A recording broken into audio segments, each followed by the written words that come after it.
Hello and welcome back to Wildsun Art Studio. My name is Robinsunne.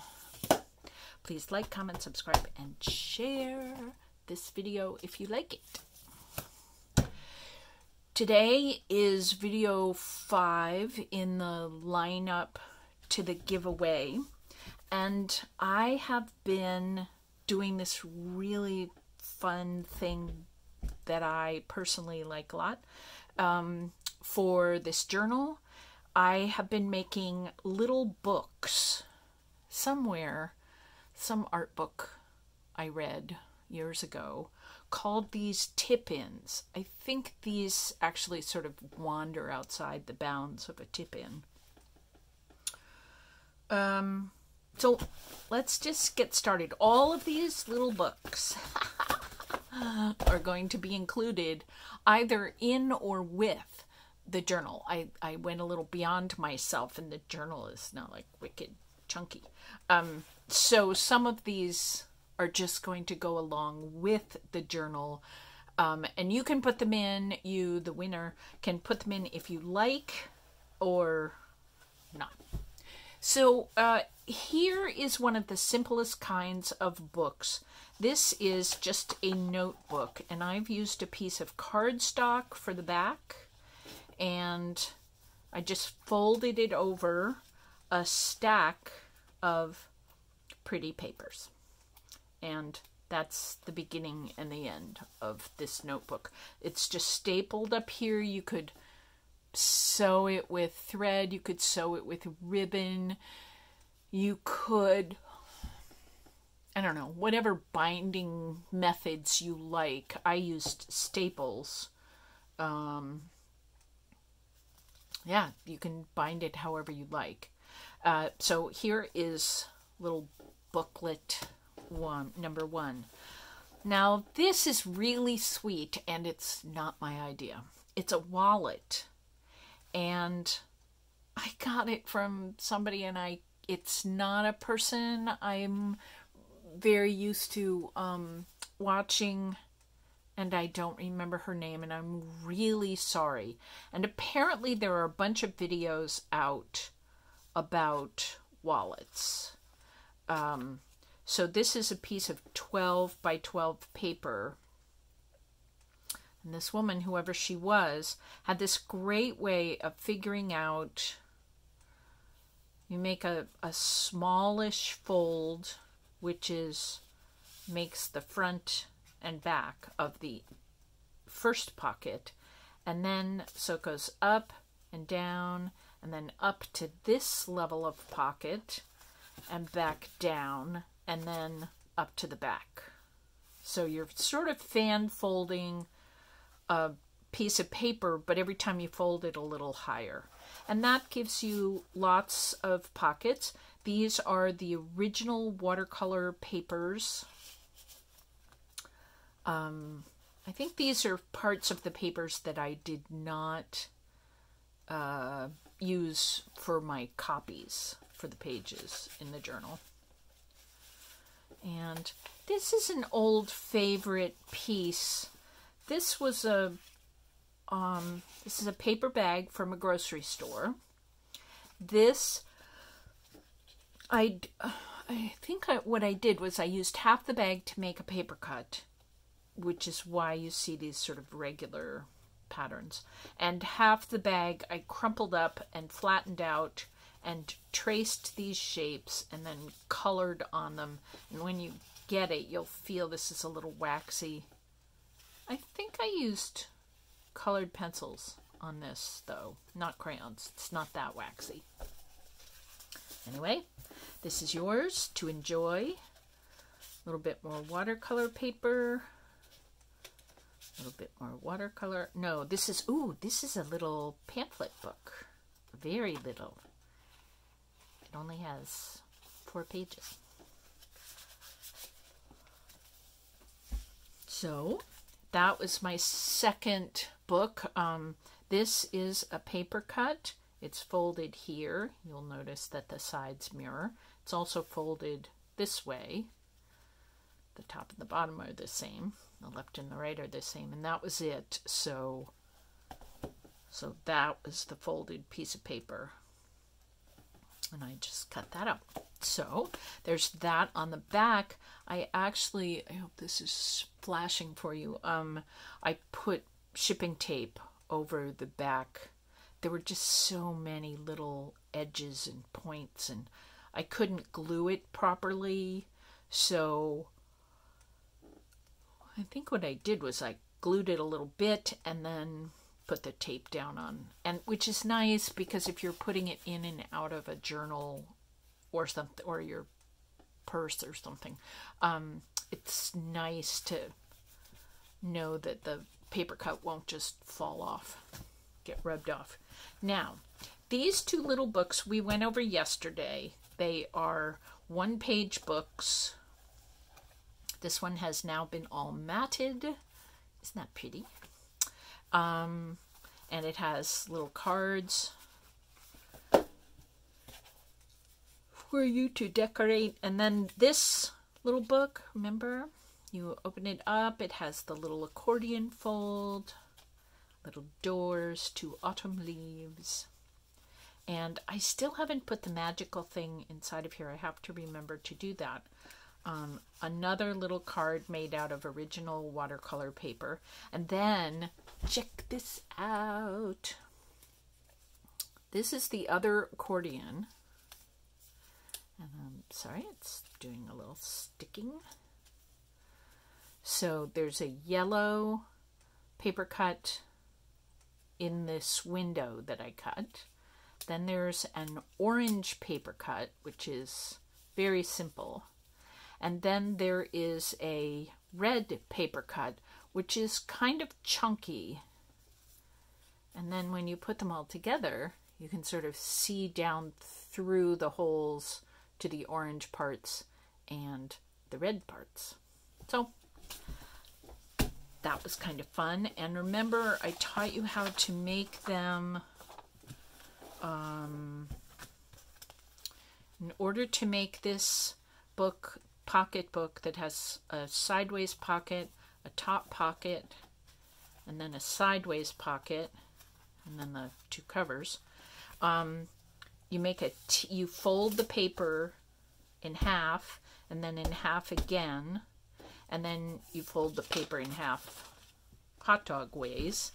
And to make this book, you cut down the middle fold just until it meets this fold, and then you stop, and then you, oops, sorry, this is this one, the red line will make this accordion book. And then this black T-fold is the cut you make to make this pocketbook. All right, so there's that. This next book is an all-time favorite, and this is I can't remember the name of the word. It's the premiere. It is the premiere time video that I have ever showed how to make these. I call them Matchbooks, map, like a road map, because it's folded like a road map. So you have sort of a folded book. You open it up, then you open the top and the bottom. You can, of course, do it tall-wise or width-wise. And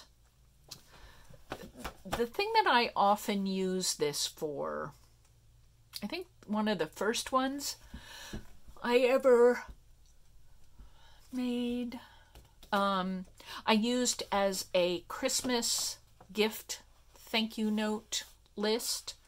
So there were actually many folds and so many little rectangles.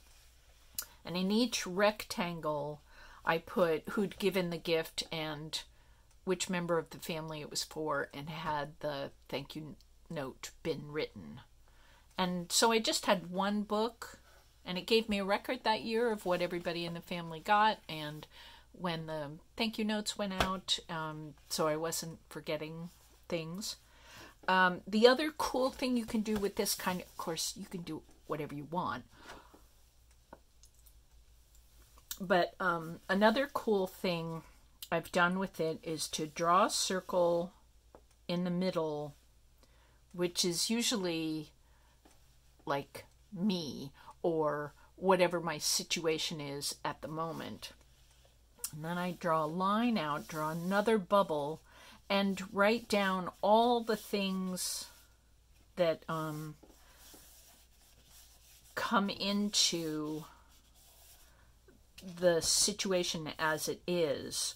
Or you can do half and half. You can do one side of the page is all the pieces that went into the situation, and then everything on here are the lines and bubbles of everything I could do to continue, to resolve, to, you know, if it's a good situation, I want to continue. If it's a bad situation, I want to somehow work out another resolution to that situation. Whatever. It's just a nice way to sort of put everything, you know, if you're gonna make a big purchase or travel across the country or get a new job or get married, you know, it's a nice way to sort of put everything out. Okay, this is what I'm doing, this is what everybody else is doing, this is what I wish the universe would be doing. Yeah, it's just a nice way to think. So this is pretty easy. You fold up a piece of paper and you glue that back, this part here, to whatever your cover is going to be. This is 11 by 14 piece of drawing paper, and then I had to find something to use as the cover that was more than 15 inches, which was kind of tricky. And I finally found this cool kind of cardboardy stuff. So this is a map book. This will be inside the journal, and you can keep it in, you can use it somewhere else, you can copy the idea. It certainly was not originally my idea. This is a Matchbook book. It's got the staples. It has one long piece of cardboard. It's this same very light cardboard on this cover as on this, but the colors all kind of went with the autumn colors in the journal. So this is just another little notepad of paper. You can take it out, write your little notes. You can tear a piece of paper off, or you could just leave them there and keep writing. So this is one. Let's do this. These papers I think are 8.5 inches. So this is just the width of American imperial paper. And then this is about 18 inches, so that it could be the front cover, the back cover, and then curl up around and be the little holding place there for the matchbook. So, matchbooks, of course, can be little. They can be sort of wide. You know, they could be really wide. Wide and not so tall. They could be really big and wide. I don't know. It depends what kind of paper you have, and it depends where you would like to put your book. Now, this is going to, again, be in the journal. You can take it out and carry it with you in your backpack. You can do whatever you want, or you can keep it in the journal. This is your important decision. This is a wonderful idea. I saw these a lot as a kid, and I was reminded of them by Eva from Bohemian Crafting. I think she calls them Souvenir postcard book, something like that. That it's how they used to be marketed. So actually, the way I used to see them as kids would be, there would be a postcard, a postcard, a postcard, a postcard, you know, it would go on. There would be maybe 10 different postcards in a sort of accordion flip down. This just has the front and the back. There is a pocket here for some tall tags. There's a little pocket here and a little pocket in back. So a pocket on the dark red and a pocket on the orange. Same down here. And you also lift this down and this up. And there's another pocket in here with some more cards that you can decorate as you choose. A little golden funness. These were some various papers that I had that I made into a I just stapled them here at the top, and I folded them over in a waterfall, and then I made this belly band for them to fit into, and that holds them into place. So these are just lovely, pretty papers. There's some little glue ins for fun. There's another one. There's another one. So this is this is a pocket in front, which you could put a card into, and you can also use it as the closure. I'm not going to put any more cards in this. I would have loved to put this into the journal, and the journal is just very thick. So I'm not going to, but I wanted to show you all the little tip-in books that I am adding to this giveaway journal. So, tra-la. How much fun can you have with paper in your studio? A whole lot. My blessing for you today is may you push the edges of the artistic envelope of possibilities in your studio and make fun things with random pieces of paper. And I blow wishes for happiness out across the world. It occurred to me that there might be, is this in view? Yes. That there's some rules about these blessings. Passing on blessings keeps my head and heart and soul in a good place. And so it's kind of fun for me to do. And I really like sparkly things. And these sparkle. And so it's all good on my end. And what my intention for what I'm doing is there is energy in the universe and I'm giving it a direction. That's all this is. I'm not blessing like I'm Mother Superior at the convent and I'm blessing your heathen souls or anything like that. I am just offering a direction for energy that happens to be hanging around without any other instructions. And I thought I might give them some nice place to go. If for any reason on the face of this earth or in the cosmos in general, this does not please you, then just stop the video. No biggie. I'm not making anything happen. It's just a suggestion. But they're blessings. Do you know the etymology of the word blessing means blood? And I think it's a sacred woman blood. It's not like let's all go kill each other in battle blood. Yeah, so I've just always loved the word blessing. I do not have belly children. I have children by adoption.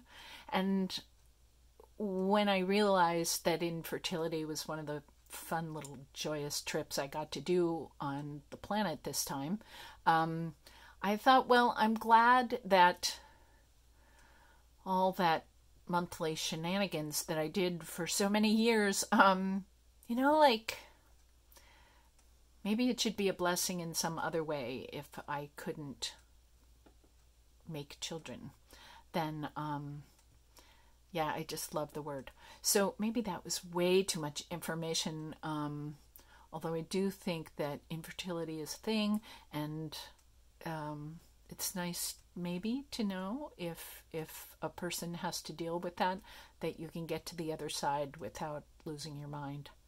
It was very hard when it was going on, and then I got to be a mom after all, and that part was a blessing. So that was fun. Okay, I will stop talking. Have a lovely day, and I'll see you next time.